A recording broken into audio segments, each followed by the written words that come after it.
जय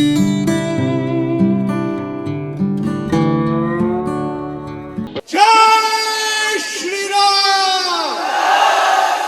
लेकिन केवल वही बैठे जिसमें इतना हिंदुत्व हो, इतना राम तत्व हो कि अंगद की तरह पैर रख दिया, एक बार भूमि पर पैर रख दिया तो रावण भी ना हिला पाए। और आज गुरु जी जो अपनी तपस्या की शक्ति आप में उड़ेलने वाले हैं, आपको देने वाले हैं, उसको हृदय में आत्मसात करके अपने जीवन को धन्य बना ले। एक बार सब लोग एकाग्र होकर मेरे साथ बोले, जय श्री राम। अब सबसे पहले गुरु जी की तपस्या की शक्ति लो और इस तपस्या की शक्ति से अगले कुछ क्षणों में गीता, भागवत, रामचरितमानस, वेद, संपूर्ण हिंदू संस्कृति के तत्व ज्ञान को जानकर भारत को एक तेजोमय दिग्विजयी राष्ट्र बनाने के राह पर अग्रसर हो चलो। सब अपने नेत्र बंद कर लो, जो जहां है उस स्थिति में अपने नेत्र बंद कर लो और रीढ़ की हड्डी एकदम नरसिंह की तरह सीधी कर लो। जिसको हमारी साधना शक्ति अपने भीतर जागृत करनी हो, अब सब मेरे साथ एक बार गहरी सांस लो और बहुत धीरे धीरे सांस छोड़ो। सबके नेत्र बंद हो, सबके नेत्र बंद हो, सबकी रीढ़ की हड्डी बिल्कुल सीधी। सब मेरे साथ एक बार गहरी सांस लीजिए और बहुत धीरे धीरे वो सांस छोड़िए। उसके साथ अपने मन के विचारों को बह जाने दीजिए। फिर से मेरे साथ एक बार गहरी सांस लीजिए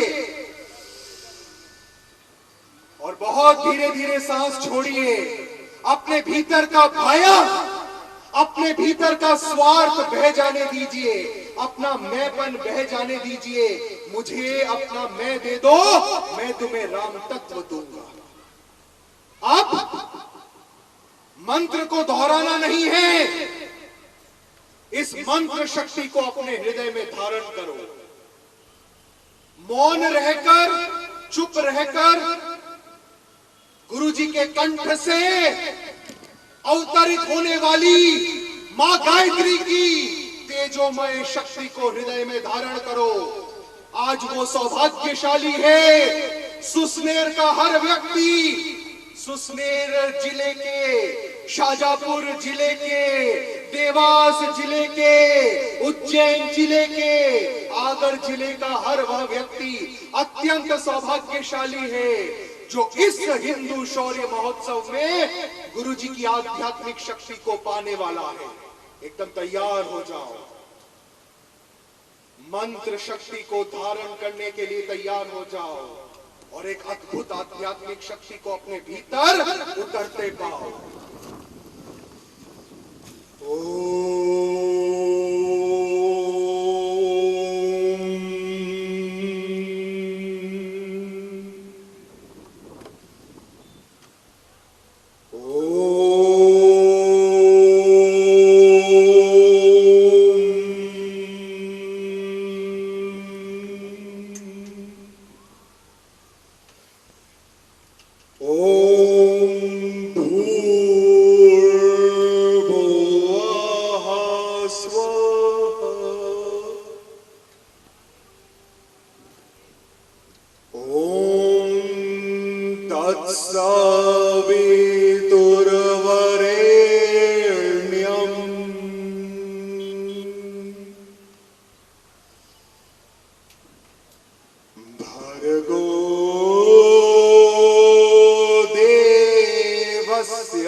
सब इस मंत्र शक्ति को अपने हृदय में आत्मसात करते हुए संकल्प लें कि हम अपना मैंपन त्याग कर, मैं मेरा मुझे रूपी स्वार्थ को त्याग कर, स्वनिर्मित आत्मघाती भय को त्याग कर, उस भय को त्याग कर जिस कारण हिंदू संस्कृति 1000 वर्ष गुलाम रही, उस भय को त्याग कर भारत को तेजोमय विश्व विजयी राष्ट्र बनाने के लिए, राष्ट्रवाद को विश्व में प्रखर करने हेतु अपना सर्वस्व आहुतित करेंगे।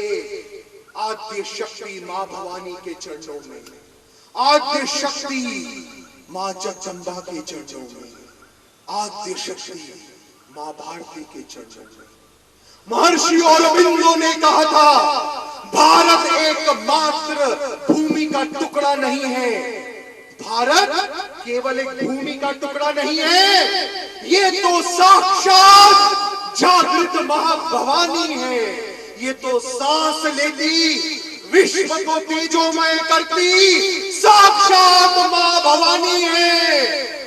भारत ये देव भूमि, ये ऋषि भूमि, ये तपोभूमि, जिसकी अनादि काल से देव संस्कृति, भारतीय संस्कृति, हिंदू संस्कृति ने विश्व को आध्यात्म का मार्ग दिखाया। उस महान भारतीय संस्कृति के वंशजों, उस महान भारतीय संस्कृति के नरसिंहों, मां भारती आज तुम्हारा आह्वान करती है, अपने मैं मेरा मुझे रूपी शूद्र स्वार्थ के ऊपर उठो। जात पात, भाषा के आधार पे भेदभाव, प्रांतवाद, राजनीतिक गुटवाद, ऐसी कोई भी आसुरिक सोच अंदर या बाहर की जो हिंदू समाज को खंडित करे, हिंदू शक्ति को कमजोर करे, मां भारती के दिव्य चेतना को कमजोर करे, आज मिटा दो उस आसुरिक संस्कृति को। ठीक वैसे ही जैसे प्रभु श्री राम ने रावण रूपी राष्ट्रद्रोही संस्कृति को मिटाया था, जैसे प्रभु श्री कृष्ण ने कौरव रूपी, जरासंध रूपी, कंस रूपी हिंदू संस्कृति विरोधी संस्कृति को मिटाया था। हे मेरे शूरवीर नरसिंहो, धीरे धीरे नेत्र खोलो और इस पुण्य धरा को, मां भारती को प्रणाम करो। ये हमारा सर्वोपरि सर्वोत्कृष्ट सौभाग्य है कि विश्व की महानतम देव संस्कृति, ऋषि संस्कृति के ध्वजवाहक होने का, की संतान होने का, कि नरसिंह होने का हमें सौभाग्य मिला है। अपने इस सौभाग्य को पहचानो, जानो कि तुम केवल ये शरीर नहीं हो, तुम केवल तुम्हारा ये शूद्र स्वार्थ नहीं हो, तुम केवल इस काल्पनिक जातिवाद में फंसी हुई एक शूद्र सोच नहीं हो, तुम साक्षात राम हो, तुम साक्षात कृष्ण हो। अपने राम तत्व की सिद्धि प्राप्त करो, अपने कृष्ण तत्व को जानो। धीरे धीरे आंख खोलते हुए पहले इस पुण्य धरा मां भारती को प्रणाम करो, भीतर से अनुभव करो भारतीय होने का गर्व क्या है, भारत मां की संतान होने का सौभाग्य क्या है। मेरे युवा नरसिंहों, सुसनेर क्षेत्र के अमृत संतानों, सुसनेर क्षेत्र के मां दुर्गा समान मातृ शक्तियों, बहनों, आप सबको हृदय से अनंत आशीर्वाद देते हुए मैं अपने शिष्य गन्नू महाराज जी को निवेदन करूंगा कि अभी गुरुजी ने जो संकल्प अभिव्यक्त किया, उस संकल्प को सबसे सुदृढ़ तरीके से प्रभु श्री राम अभिव्यक्त करते हैं। तो जो बात दिल को छुए, जोर से बोलना जय श्री राम। रामचरितमानस का रहस्य सुनो। प्रभु श्री राम का जन्म हुआ एक राजघराने में, हर सुख सुविधा उनको उपलब्ध थी। उन्होंने महर्षि वशिष्ठ जी से और महर्षि विश्वामित्र जी से ज्ञान विज्ञान राजनीति शास्त्र अस्त्र शस्त्र का पूरा ज्ञान प्राप्त किया। प्रभु श्री राम चाहते तो राजा की गद्दी में बैठकर जीवन भर आराम कर सकते थे, लेकिन जब वो विश्वामित्र जी के आश्रम में थे, उन्होंने देखा कि रावण की आसुरिक सेना हिंदू संस्कृति पर आतंकवाद का हमला कर रही है। रावण के असुर चुपचाप आते, रात को ऋषियों की हत्या कर देते, यज्ञ ध्वंस कर देते, गुरुकुलों को तोड़ देते। प्रभु श्री राम चाहते तो आंख फेर कर मनोरंजन में लगे रह सकते थे, लेकिन क्या प्रभु श्री राम ने अपना सुख चाहा कभी? क्या प्रभु श्री राम ने अपना सुख कभी चाहा? वो चाहते, नवविवाहित थे, राजा थे, चाहे हिंदू संस्कृति किसी भी खतरे में, हम तो अपनी मौज मस्ती कर ले ये सोच सकते थे। अयोध्या में कोई खतरा नहीं था, अयोध्या को कोई खतरा नहीं था, लेकिन प्रभु श्री राम जानते थे कि भगवत प्राप्ति, ईश्वर प्राप्ति वही कर सकता है जो अपने स्वार्थ रूपी मैं मेरा मुझे के ऊपर उठ गया है, जिसके जीवन का उद्देश्य मेरा सुख, मुझे लाभ हो, मेरा कोई नुकसान न हो, जिसके जीवन का केंद्र ऐसा तुच्छ शूद्र स्वार्थ और भय न हो, अपितु राम की तरह जिसके जीवन का केंद्र हो राष्ट्र, धर्म और हिंदू संस्कृति, वही नर से नारायण बन सकता है। बात समझ में आई हो तो जोर से बोलो जय श्री राम। अब मैं आपको सबसे रहस्य की बात बताता हूं। हम लोग हिंदुत्व की बात बहुत सुनते हैं, हम बोलते हैं सत्य सनातन हिंदू धर्म की जय, पर बात तो समझो, हिंदुत्व क्या है? इस शाश्वत भारतीय ऋषि संस्कृति का जो आध्यात्मिक ज्ञान है, उसका तत्व है हिंदुत्व। मनुष्य को जो नर से नारायण बनाए, वो समग्र जीवन साधना है हिंदुत्व। अपने मैंपन से ऊपर उठकर जो राम को प्रभु श्री राम बनाए, भय स्वार्थ के ऊपर उठाकर जो एक वानर को हनुमान बनाए, और जो शूद्रता के ऊपर उठाकर एक ग्वाले को कृष्ण बनाए, वो समग्र जीवन साधना है हिंदुत्व। इस शब्द को समझो, क्योंकि इस राष्ट्र का, हम सब का, हर भारतीय का मूल है हिंदुत्व। क्या है मूल? इस बात को ऐसे समझो और ध्यान से समझना। मां गंगा का नाम सबने सुना है, मेरे पत्रकार शिष्यों ने सुना है, मेरे किसान शिष्यों ने सुना है, मां गंगा का नाम सबने सुना है। मां गंगा मूल है। मां गंगा जहां से बह जाए हर चीज पवित्र हो जाती है। मां गंगा जहां से बह जाए वहां काशी अवतरित हो जाते हैं, वहां प्रयाग अवतरित हो जाते हैं, वहां गंगा सागर अवतरित हो जाते हैं। लेकिन मूल क्या है? मूल क्या है? मूल है गंगा। ये सारे तीर्थ तीर्थ क्यों है?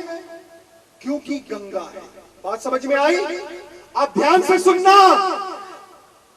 हिंदुत्व वह मूल गंगा है जो जब ऋषियों के जीवन में से अभिव्यक्त हो तो वेद और उपनिषदों का अवतरण हो जाता है। हिंदुत्व वह मूल गंगा है जो प्रभु श्री राम का जीवन बन जाए तो रामचरितमानस का अवतरण हो जाता है। हिंदुत्व वह मूल गंगा है जो जब एक ग्वाले के जीवन से बहकर रणभूमि पर अवतरित हो तो कृष्ण के मुख से भागवत अवतरित हो जाता है। हिंदुत्व वह मूल आध्यात्मिक तत्व ज्ञान है जो जब अनंत में बहे तो भगवान शिव बन जाते हैं और जब ऊर्जा में बहे तो आद्य शक्ति मां भगवती बन जाती है। अतः आप शक्ति साधना करो, आप शिव साधना करो, आप राम जी की साधना करो, या गुरुद्वारे में वाहे गुरु की साधना करो, हर साधना में से अभिव्यक्त क्या हो रहा है? हर साधना में से अभिव्यक्त क्या हो रहा है? जिसको चुप बैठना है कृपया निकल जाए। बहुत बड़े अवसर हो तुम लोग कि हिंदुत्व का नाम लेने से शर्माते हो, जो तुम्हारा मूल अस्तित्व है। आप में से किसी को अपनी मां को मां कहने में शर्म आती है? आती है? तो जब प्रश्न पूछा जाए उत्तर सबका होना चाहिए। मूल क्या है? मूल क्या है? मूल है हिंदुत्व। सरदार वल्लभ भाई पटेल ने 1946 में 1946 में कहा था कि हिंदू संस्कृति के प्रति समर्पण ये भारत की आत्मा है। ध्यान से सुनना, असली संत कौन होते हैं? जो दुनिया से भागकर किसी पर्वत पे बैठ जाए स्वयं के लिए स्वर्ग मांगने, अरे वो तो स्वार्थी होते हैं। जो किसी जंगल चले जाए अपने लिए मोक्ष मांगने, उसमें और एक व्यापारी में क्या अंतर है? एक जन बोल रहा है भगवान मुझे मोक्ष दो, और दूसरा बोल रहा है भगवान मुझे पैसा दो, मुझे दो। ये भावना तो एक जैसी है। अरे ईश्वर उसको मिलता है, राम उसको मिलता है जो मुझे दो इस भावना पर विजय प्राप्त कर लेता है। प्रभु श्री राम ने कभी कहा मुझे दो? सोचो, एक बात का मैं ईमानदार उत्तर आपसे चाहता हूं। जब प्रभु श्री राम ने लंका पर विजय प्राप्त की, एक एक जन ध्यान से सुनना, मैं आपके भीतर से रामचरितमानस आज निकालूंगा। मैं प्रवचन नहीं देता, मैं तुम्हारे भीतर के राम तत्व को जगाता हूं। लाहिड़ी गुरु जी जीवन में कभी प्रवचन नहीं दिए। जो साधना से मैंने राम पाया, उस साधना को तुम्हें बताकर तुम्हारे भीतर का राम तत्व में जगाने आया हूं।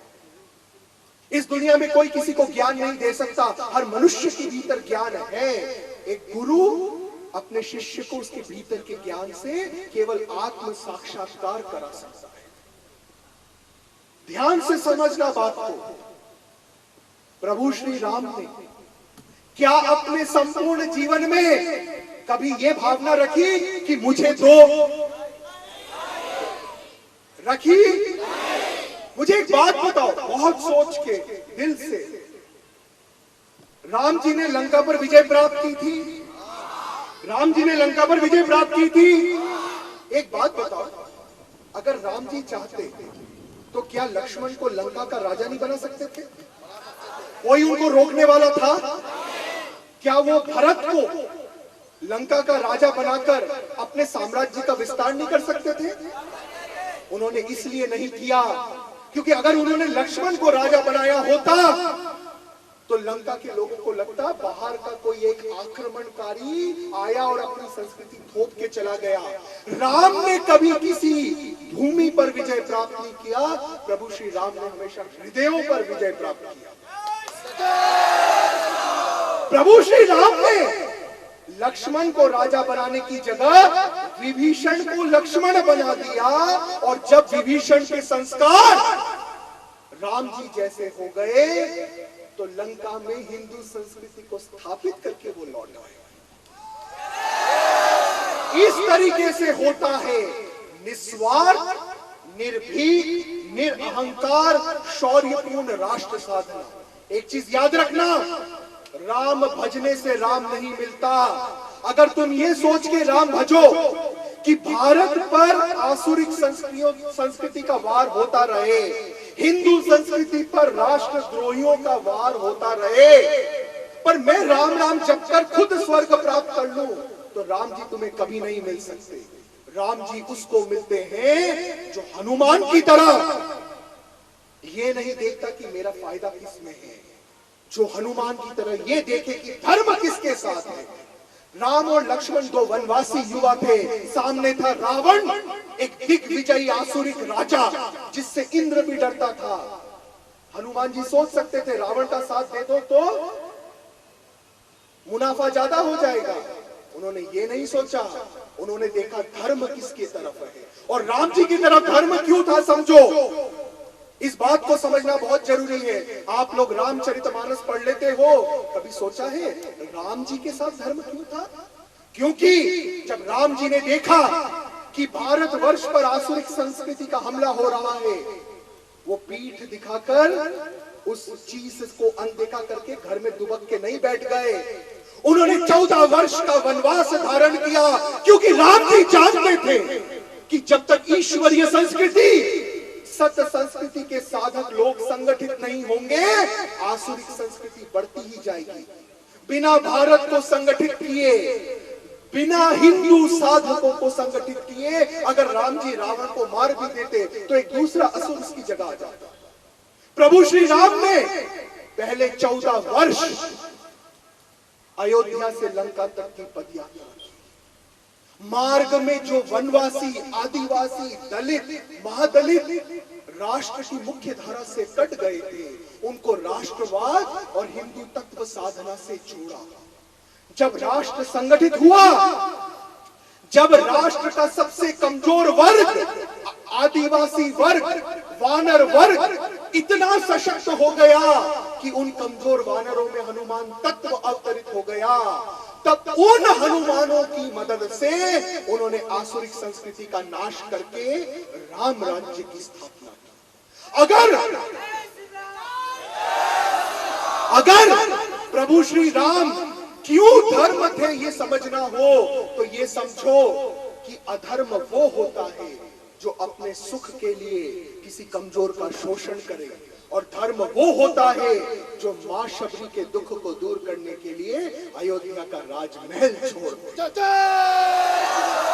अधर्म वो होता है जो अपने अहंकार को संतुष्ट करने के लिए किसी दलित का, किसी आदिवासी का शोषण करे, और धर्म वो होता है जो केवट को राष्ट्रवाद से जोड़ने के लिए उसके गले लग जाए।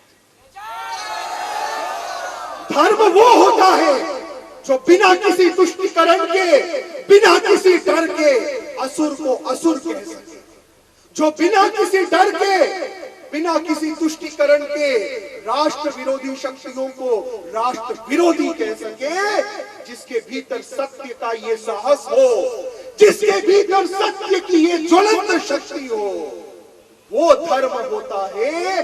और क्योंकि प्रभु श्री राम में ये था, इसलिए प्रभु श्री राम धर्म थे, और क्योंकि प्रभु श्री राम धर्म थे, इसलिए हनुमान जी ने न स्वार्थ देखा न भय देखा।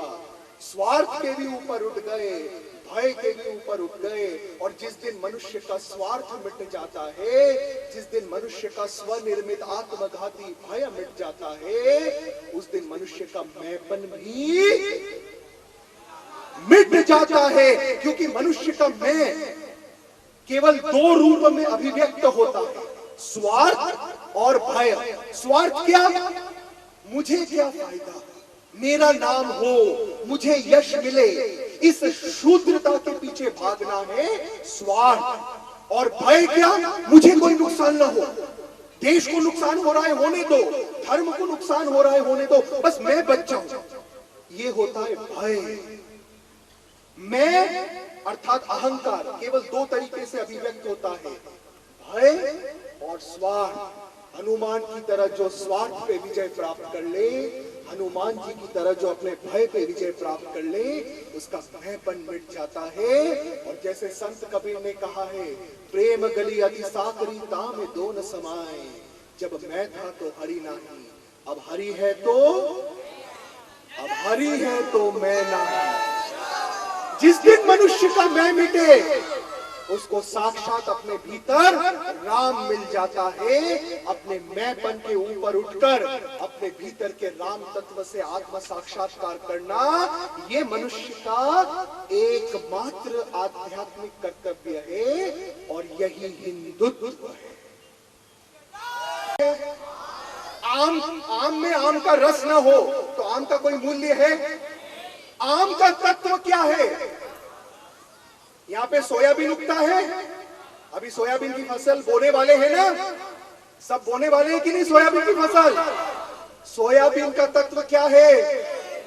तेल। अगर मान लो तुम्हें कोई ऐसा सोयाबीन दे कि उसमें तेल ही ना निकले, तुम बोओगे सोयाबीन? तुम्हारा सोयाबीन कोई खरीदेगा?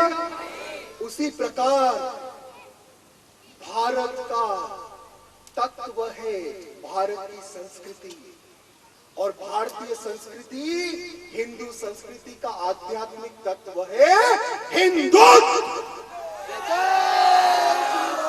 भारतीय संस्कृति अर्थात हिंदू संस्कृति का तत्व है हिंदुत्व।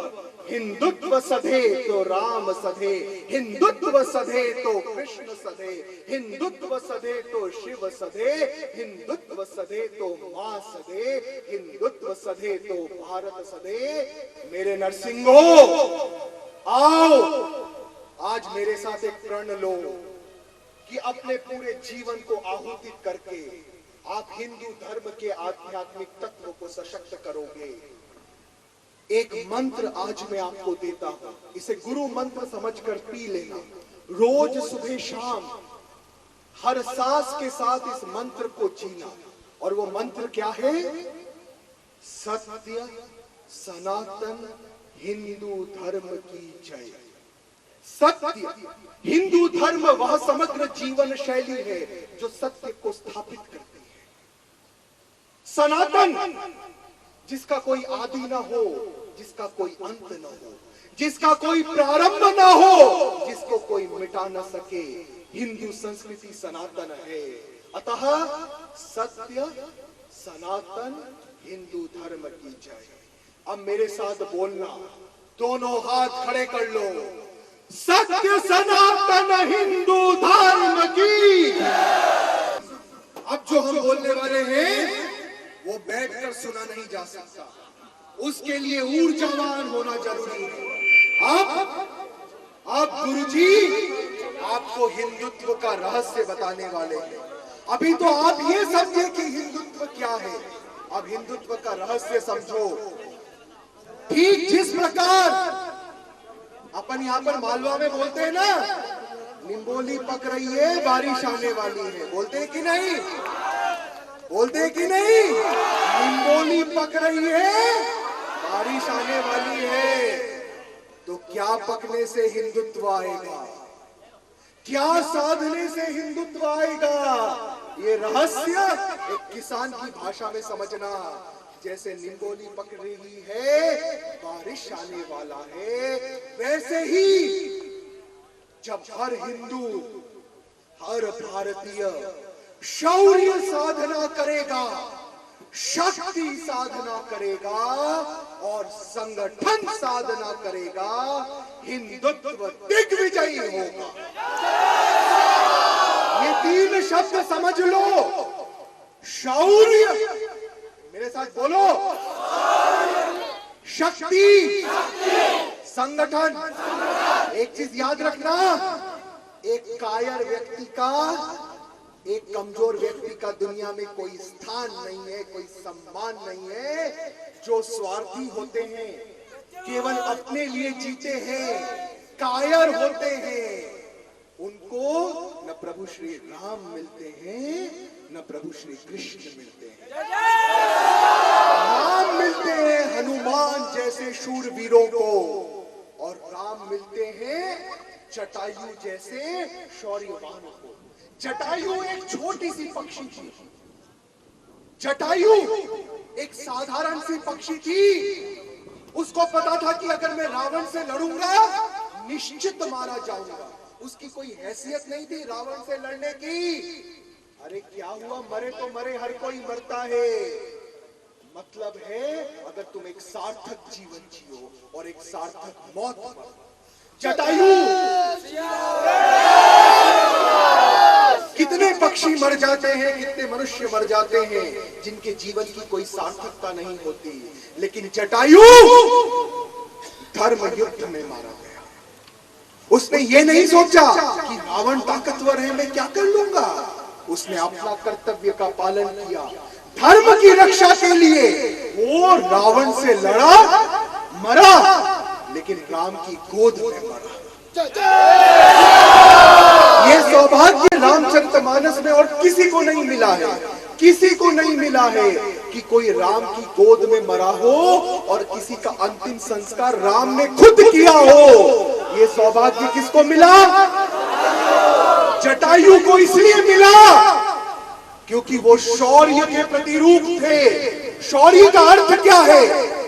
जब आप धर्म के लिए अपने भय के ऊपर उठ जाओ, जब वो करो जो राष्ट्र की रक्षा के लिए जरूरी है, हिंदू संस्कृति की रक्षा के लिए जरूरी है, जब तुम सत्य धर्म की संस्थापना हेतु प्रभु श्री कृष्ण के तरह कौरवों, जरासंध और कंस का नाश करो, तब उस शौर्य से राम तत्व और कृष्ण तत्व निकलता है। एक बात बताओ, अर्जुन तो प्रभु श्री कृष्ण को बहुत पहले से जानते थे कि नहीं? तो कृष्ण जी चाहते तो अर्जुन को राजमहल में भी आराम से गीता सुना सकते थे, 7 दिन की कथा कर सकते थे कि कृष्ण जी, अर्जुन जी को बोल सकते थे कृष्ण जी कि बेटा रोज दोपहर 12 से 3 मैं तुम्हें भागवत की कथा सुनाऊंगा। नहीं बोल सकते थे क्या? नहीं बोल सकते थे? कृष्ण जी अर्जुन को बोल सकते थे कि बेटा राजमहल में आना, 7 दिन की कथा है, 12 से 3 आ जाना, मैं तुमको 7 दिन में गीता का कथा सुना दूंगा। कहां सुनाई उन्होंने गीता? रणभूमि में। क्योंकि जब तक तुम अपने स्वार्थ और अपने भय के ऊपर उठकर धर्म के लिए रणभूमि में नहीं उतरोगे, तुम में वो शिष्यत्व ही उत्पन्न नहीं होगा। एक आदमी जिसका पेट भरा हुआ हो उसको भोजन नहीं कराया जा सकता, पहले भूख जरूरी है। रणभूमि को भूख देती है ज्ञान की, सत्य की, धर्म की, जिसके उत्पन्न होने के बाद तुम गीता को हासिल करने के अधिकारी होते हो। इसलिए आजकल मैं देखता हूं बहुत सारे लोग भागवत कथा में जाते हैं, गीता नहीं समझते, रास गरबा करके लौट आते हैं, नाच के लौट आते हैं, और पूछो कि गीता का सार क्या है?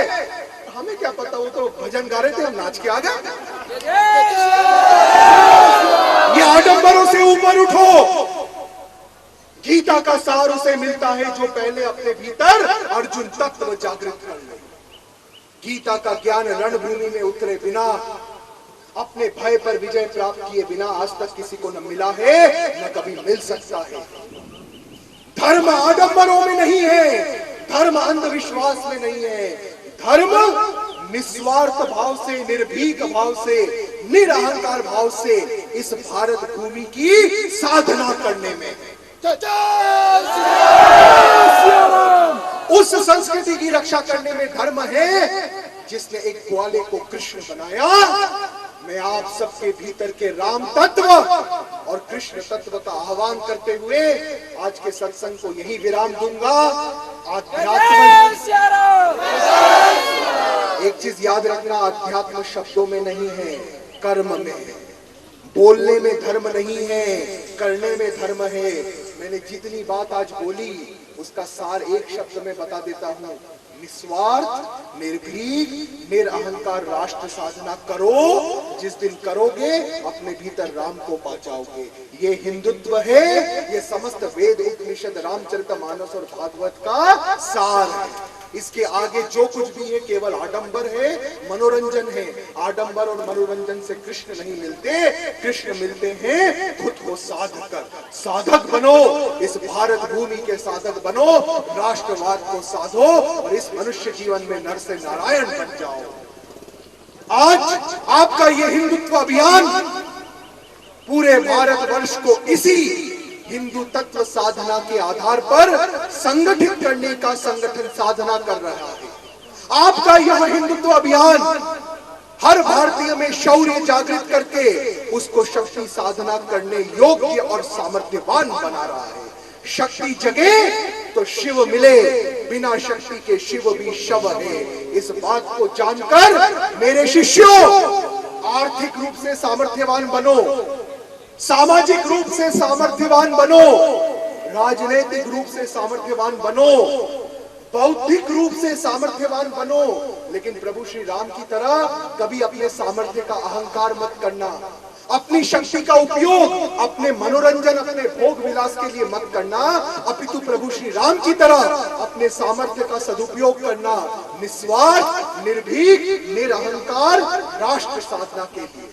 प्रभु श्री राम की तरह अपने सामर्थ्य का सदुपयोग करना, ताकि तुम मां शबरी के दुख को जान सको और आसुरिक संस्कृति को नष्ट करके उस दुख को मिटाने के लिए राम राज्य की स्थापना कर सको। प्रभु श्री राम की तरह अपने सामर्थ्य का सदुपयोग करना, ताकि जो भारत के आदिवासी वनवासी हैं उनको संगठित करके उनके भीतर का हनुमान तत्व जगा सको। आओ हम भारत को एक तेजोमय दिग्विजयी राष्ट्र बनाएं, हिंदू संस्कृति को पुनश्च विश्व के आध्यात्मिक जगत गुरु के शीर्ष पर स्थापित करें। इन शब्दों के साथ हम शब्दों को विराम देते हैं। आज के सत्संग को यही जय श्री राम करते हैं, लेकिन आपके भीतर के राम तत्व को जागृत